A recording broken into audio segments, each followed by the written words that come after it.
আমার চ্যানেলে তোমাদের সকলকে স্বাগত। আজ আমরা ক্লাস 6 এর রায়ান মার্টিন প্রশ্নবিচিত্রা থেকে ভূগোলের তৃতীয় পর্যায়ক্রমিক মূল্যায়নের 7 নম্বর স্কুল সলভ করব।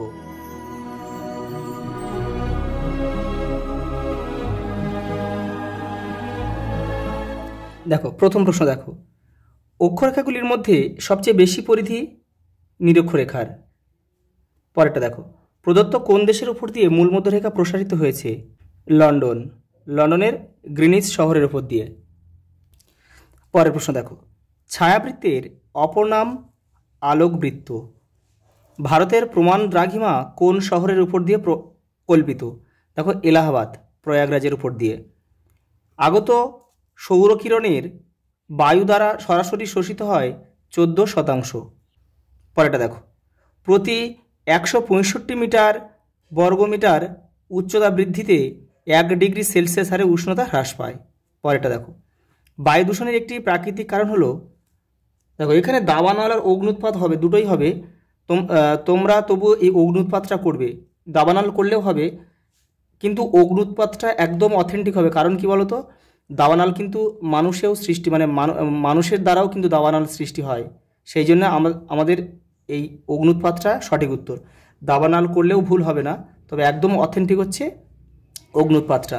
পরেরটা দেখো, ফ্রিজ, এসি, সুগন্ধি স্প্রে থেকে নির্গত কোন গ্যাস ওজোন স্তরকে ক্ষয় করে? দেখো সিএফসি গ্যাস, ক্লোরো কার্বন।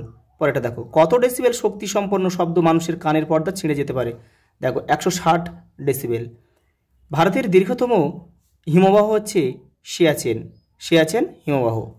পরেরটা দেখো, ভারতের সর্বোচ্চ মালভূমি হচ্ছে লাদাখ মালভূমি। পরেরটা, ভারতের পশ্চিমবাহী নদী হচ্ছে নর্মদা, অর্থাৎ এটা আরব সাগরে গিয়ে পড়েছে। আর এইগুলো কিন্তু গোদাবরী, কৃষ্ণা, কাবেরী, এগুলো সবই কিন্তু বঙ্গোপসাগরে গিয়ে পড়েছে। পরেরটা দেখো, হিমালয় কোন ধরনের পর্বত? হিমালয় হচ্ছে ভঙ্গিল পর্বত। পরেরটা দেখো, রাগি হলো মিলেট জাতীয় ফসল। পরের প্রশ্ন দেখো, সোনালী পানীয় বলা হয় চাকে। দক্ষিণ আন্দামানে যে আদিবাসী বাস করে তা হলো জারোয়া। পরেরটা দেখো, নিত্যবাহ নদীকে মানচিত্রে কোন রেখার সাহায্যে দেখানো হয়? নীল। পরেরটা, ভৌগোলিক বৈশিষ্ট্য মানচিত্রে রেখা দিয়ে নির্দেশিত হয় না বনভূমি। পরের প্রশ্ন দেখো, দুয়ে দাগে, ভারতের রেখা মানচিত্রে নিম্নলিখিত বিষয়গুলি উপযুক্ত প্রতীক চিহ্নসহ বসাও, যে কোনো 5টি। দেখো 8টা দিয়েছে। কী কী দিয়েছে দেখো, বিন্ধ্য পর্বত, কচ্ছের হ্রদ, নর্মদা নদী, করমণ্ডল উপকূল, থর মরুভূমি, পূর্বঘাট পর্বত, কাবেরী নদী আর কাঞ্চনজঙ্ঘা। দেখে নাও। দেখো এই যে 7 নম্বর স্কুল পেজ দেখো 316। এখানে তোমরা প্রথমে পেন দিয়ে উপরে নাম, ক্লাস, সেকশন আর রোল নাম্বারটা তোমরা লিখে নেবে। আর তোমরা কিন্তু এই যে ম্যাপের মধ্যে যে কাজগুলো সবই কিন্তু পেন্সিলে করবে, আর উপরেরটা শুধু পেনে লিখবে। আমি তোমাদের সুবিধার জন্য, মানে বোঝার সুবিধার জন্য আমি কিন্তু পেন দিয়ে করেছি, যাতে ভিডিওটা পরিষ্কার হয়। দেখো প্রথম প্রশ্ন কি দিয়েছে দেখো, বিন্ধ্য পর্বতমালা। এই যে এখানে ভারতের মাঝ বরাবর দেখো বিন্ধ্য পর্বতমালা। এখানে তো শুধু বিন্ধ্য কিন্তু একটা পর্বত না, অনেকগুলো পর্বত জুড়ে রয়েছে। এটা এই যে একের দাগ নাম্বার কিন্তু অবশ্যই দিতে হবে। এই বিন্ধ্য পর্বতের উত্তর দিকে বলা হয় আর্যাবর্ত, আর এই বিন্ধ্য পর্বতের নিচের দিকে বলা হয় দাক্ষিণাত্য। তাহলে বিন্ধ্য পর্বত ভারতকে সমান দুটো ভাগে ভাগ করেছে, উত্তর দক্ষিণে। পরেরটা দেখো, দুইটা দিয়েছে দেখো কচ্ছের রণ। এই যে গুজরাটের ঠিক উপরের দিকে এই যে কচ্ছের রণ। 3টা কি দিয়েছে, নর্মদা নদী দেখো দিয়েছে। এই যে বিন্ধ্য পর্বতের ঠিক নিচে এই যে তীর চিহ্ন দিতে হবে, খাম্বাত উপসাগরে গিয়ে পড়েছে এই নর্মদা নদী, তীর চিহ্ন অবশ্যই দিতে হবে। পরেরটা দেখো, করমণ্ডল উপকূল দিয়ে, তারপরে দেখো 4টা করমণ্ডল উপকূল দিয়েছে। এই যে এই তামিলনাড়ুর এই যে বঙ্গোপসাগরের দিকটা এটা আঁকতে হবে, এইভাবে দেখিয়ে দিতে হবে। এই করমণ্ডল উপকূলে কিন্তু বছরে 2বার বৃষ্টিপাত হয়। দেখো 5এরটা কি দিয়েছে, দেখো থর মরুভূমি দিয়েছে। দেখো আমাদের থর মরুভূমি আমরা সবাই জানি রাজস্থানের পশ্চিম দিকে অবস্থিত, এই জায়গাটা থর মরুভূমি। দেখো থর মরুভূমি দাগ নামাটা কিন্তু দিতে হবে। পরেরটা দেখো হচ্ছে পূর্বঘাট পর্বতমালা। দেখো পূর্বঘাট কিন্তু একটা পর্বত নয়, পূর্বঘাট কিন্তু একটা পর্বতমালা, অনেকগুলো পর্বত নিয়ে কিন্তু এই পূর্বঘাট পর্বতমালাটা গঠিত হয়েছে। সেই জন্য তোমাদের দেখো তামিলনাড়ুর এই সাইড থেকে নিচ থেকে তোমাদের এখানে আছে অন্ধ্রপ্রদেশ, উপরের দিকে দিতে হবে এবং লিখতে হবে এখানে গ্যাপগুলোও কিন্তু দিতে হবে। দেখো পূর্বঘাট পর্বতমালা, দাগ নাম্বার 6 দিতে হবে কিন্তু। পরেরটা দেখো কাবেরী নদী দিয়েছে। দেখো কাবেরী নদীটা ঠিক এই তামিলনাড়ু ঠিক নিচ দিয়ে দেখো নিচের দিকটায় এইখানে এই যে এই জায়গাটা, এটা তীর চিহ্ন দিতে হবে। দেখো কাবেরী নদী 7 নম্বর।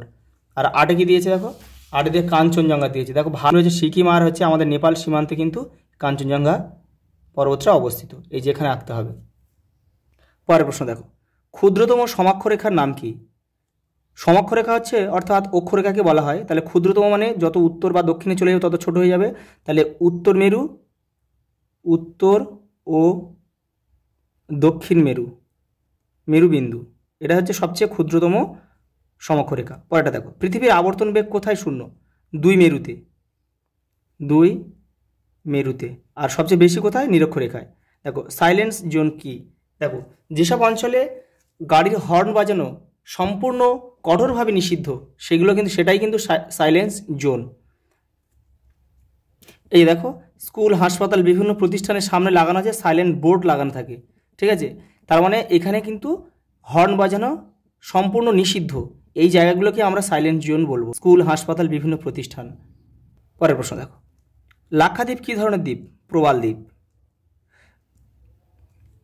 দেখো প্রবাল কিন্তু এক ধরনের প্রাণী, সামুদ্রিক প্রাণী। পরেরটা দেখো, ভারতের কোন রাজ্যে সবচেয়ে বেশি কফি উৎপাদন হয়? কর্ণাটক, কর্ণাটক। পরেরটা দেখো, হিমাচল প্রদেশের আদিবাসী জনগোষ্ঠী কি নামে পরিচিত? দেখো কিন্নর, এখানে লিখছি। পরেরটা দেখো, ভারতের একটি অন্তর্বাহিনী নদীর নাম লেখো। লুনি। অন্তর্বাহিনী নদী কোনগুলো? যেগুলো ভারতের মধ্যে উৎপন্ন হয়ে ভারতের মধ্যে কোনো জলাশয়ে গিয়ে পড়েছে সেগুলোকে বলা হয় অন্তর্বাহিনী নদী। ভারতের কোথায় ঝুম চাষ লক্ষ্য করা যায়? উত্তর ও পূর্ব ভারতে, উত্তর ও পূর্ব ভারতে। পরেরটা দেখো, হু এর পুরো নাম কি? World health organization. পরের প্রশ্ন দেখো, শূন্যস্থান পূরণ করো। সূর্যরশ্মির যে অংশ পৃথিবীকে উত্তপ্ত না করে ফিরে আসে তাকে বলে অ্যালবেডো, অ্যালবেডো। পরেরটা দেখো, উষ্ণ বায়ু সমন্বিত এলাকায় বায়ুর নিম্নচাপ বিরাজ করে। বায়ু দূষণের ফলে পৃথিবীর গড় উষ্ণতা বৃদ্ধি পাওয়াকে বলা হয় বিশ্ব উষ্ণায়ন। পরেরটা দেখো, পক প্রণালী হবে এটা। পক প্রণালী ভারত ও শ্রীলঙ্কাকে বিচ্ছিন্ন করেছে। এই যে এই জায়গাটার নাম হচ্ছে পক প্রণালী। এই শ্রীলঙ্কা, এই ভারত রয়েছে, এই জায়গাটার নাম হচ্ছে পক প্রণালী। পরের প্রশ্ন দেখো, পৃথিবীর বৃহত্তম নদী মধ্যবর্তী দ্বীপ হলো মাজুলি, যেটা হচ্ছে আসামের ব্রহ্মপুত্র নদীর উপর কিন্তু গড়ে উঠেছে। মানচিত্র অঙ্কনের বিদ্যাকে বলা হয় কার্টোগ্রাফি।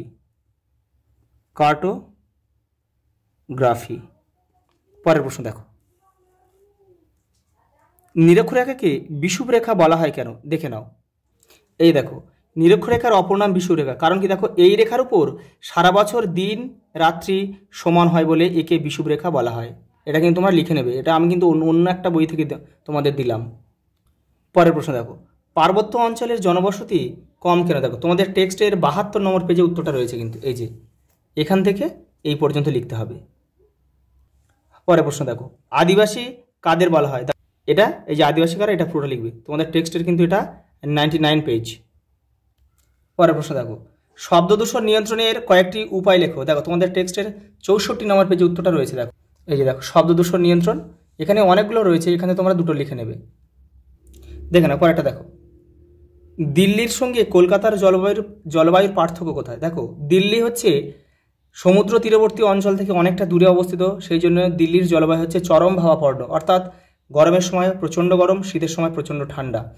আবার দেখো কলকাতা হচ্ছে সমুদ্রের কাছাকাছি অবস্থিত, সেই জন্যে কিন্তু কলকাতার জলবায়ু সমভাবাপন্ন, শীতও কম গরমও কম। পরেরটা দেখো, দাবানল কি? দেখে নাও। পরের প্রশ্ন দেখো, চিত্র অঙ্কন করে দ্রাঘিমা রেখার বৈশিষ্ট্যগুলি লেখো। দেখে নাও। এই যে দেখো, এই যে দ্রাঘিমা রেখার এই যে ছবিটা দেওয়া আছে এটা আঁকবে। আর এই যে দেখো দ্রাঘিমা রেখার পরিচয় মানে বৈশিষ্ট্য এখান থেকে রয়েছে, এখান থেকে তোমরা কয়েকটা করে নেবে। এটা কিন্তু ক্লাস 7-এর বই থেকে আমি তোমাদের দিলাম, এখানে ভালোভাবে রয়েছে, এখান থেকে তোমরা লিখে নেবে কিন্তু। পরের প্রশ্ন দেখো, আন্তর্জাতিক তারিখ রেখাকে বাঁকিয়ে টানা হয়েছে কেন? এই দেখো এখান থেকে লিখবে, এখান থেকে এই রেখাতেই প্রথম তারিখ শুরু ও শেষ হয়, এখান থেকে এই পর্যন্ত কিন্তু তোমাদের লিখতে হবে। পরেরটা দেখো, বাড়িতে কী কীভাবে বায়ু দূষিত হয় দেখে নাও। তোমাদের টেক্সটের 57 নম্বর পেজে কিন্তু উত্তরটা রয়েছে। এই যে দেখো, দেখো বায়ু দূষণ তোমার ঘরেও এই যে রয়েছে, দেখো এই যে এই 1 নম্বর পয়েন্ট, রান্নার জন্য কাঠ, এখানে এটা লিখবে আর এটা লিখবে। পরের প্রশ্ন দেখো, মানচিত্র ও গ্লোবের মধ্যে তুলনা করে সুবিধা ও অসুবিধা লেখো। মানে মানচিত্রের সঙ্গে গ্লোবের তুলনা করতে হবে, আবার মানচিত্রের সুবিধা লিখতে হবে, গ্লোবের সুবিধা লিখতে হবে, আবার মানচিত্রের অসুবিধা লিখতে হবে, গ্লোবের অসুবিধা লিখতে হবে। দেখে নাও, প্রথমে মানচিত্র ও গ্লোবের তুলনাটা দেখে নাও। তারপর দেখো মানচিত্রের সুবিধা রয়েছে, এই যে দুটো রয়েছে, এই দুটো করবে। তারপরে দেখো মানচিত্রের অসুবিধা রয়েছে, দুটো করে পয়েন্ট আমি দিয়ে দিয়েছি, এখান থেকে তোমরা করে নেবে। দেখো গ্লোবের সুবিধা, এখানে দুটো দিয়েছি, সুন্দর করে করবে এগুলো। আবার দেখো গ্লোবের অসুবিধাও দিয়েছি, দুটো দেওয়া আছে, এই দুটো সুন্দর করে নিও। পরের প্রশ্ন দেখো, প্রমাণ সময় বলতে কী বোঝো? কখন একটি দেশে একাধিক প্রমাণ সময় দেখা যায় দেখে নাও। এই যে এখান থেকে লিখবে, দেশের মাঝখানের কোনো দ্রাঘিমা রেখার স্থানীয় সময়কে সারা দেশের প্রমাণ সময় বলে ধরে নেওয়া হয়, এই পর্যন্ত লিখবে। দেখে নাও সঙ্গে একটা প্রশ্ন দিয়ে, কখন একটি দেশে একাধিক প্রমাণ সময় লক্ষ্য করা যায়। দেখো একটা দেশের আয়তন যখন খুব বড় হয় এবং সেই দেশের উপর দিয়ে যখন একাধিক দ্রাঘিমা রেখা বিস্তৃত হয়, তখন কিন্তু একাধিক প্রমাণ সময় দেখা যায়। যেমন কিন্তু রাশিয়াতে রয়েছে অনেকগুলো প্রমাণ সময় সেখানে লক্ষ্য করা যায়, টাইম জোন, অনেকগুলো টাইম জোন রয়েছে। পরের প্রশ্ন দেখো, চিত্রের সাহায্যে পৃথিবীর তাপমণ্ডলগুলি আলোচনা করো। দেখানো তোমাদের টেক্সটের 52 নম্বর পেজে কিন্তু উত্তরটা রয়েছে, এখান থেকে করে নেবে। এই যে দেখো তাপমণ্ডল আর এই ছবি রয়েছে নিচে, ভালোভাবে করে নেবে এখান থেকে। পরের প্রশ্ন দেখো, উত্তর ভারতের পার্বত্য অঞ্চলের বিবরণ দাও। দেখো তোমাদের টেক্সটের 71 নম্বর পেজে উত্তরটা রয়েছে। এই যে দেখো উত্তরের পার্বত্য অঞ্চল, এখান থেকে পড়ে কিন্তু তোমাদের ছোটো করে লিখতে হবে। এই যেখানে অনেকটা রয়েছে, এখান থেকে কিন্তু পড়ে তোমাদের একটু ছোটো করে লিখবে। পরের প্রশ্ন দেখো, সবুজ বিপ্লব বলতে কী বোঝে? দেখো তোমাদের টেক্সটের 94 নম্বর পেজে কিন্তু উত্তরটা রয়েছে। এই যে দেখো সবুজ বিপ্লব, এই যে 60-এর দশকের শেষে ভারতের কৃষিতে বিরাট পরিবর্তন আসে, এখান থেকে এই পর্যন্ত লিখবে। পরের প্রশ্ন দেখো, সঙ্গে রয়েছে দেখো, কোন ফসলের ক্ষেত্রে এই বিপ্লব দেখতে পাওয়া যায়? গম। পরেরটা দেখো, সবুজ বিপ্লবের ফলাফল কি হয়েছিল দেখে নাও। এখানে 3টে আছে, তোমরা যে কোনো দুটো করতে পারো। পরের প্রশ্ন দেখো, বায়ু দূষণ নিয়ন্ত্রণের উপায়গুলি কি কি? দেখো তোমাদের টেক্সটের 60 নম্বর পেজে উত্তরটা রয়েছে। এই দেখো, এই যে বায়ু দূষণ নিয়ন্ত্রণ উপায়, অনেকগুলো কারণ রয়েছে, তোমরা এখান থেকে 2 কি 3টে লিখে নেবে। আজ এই পর্যন্ত, দেখা হবে পরের ভিডিওতে।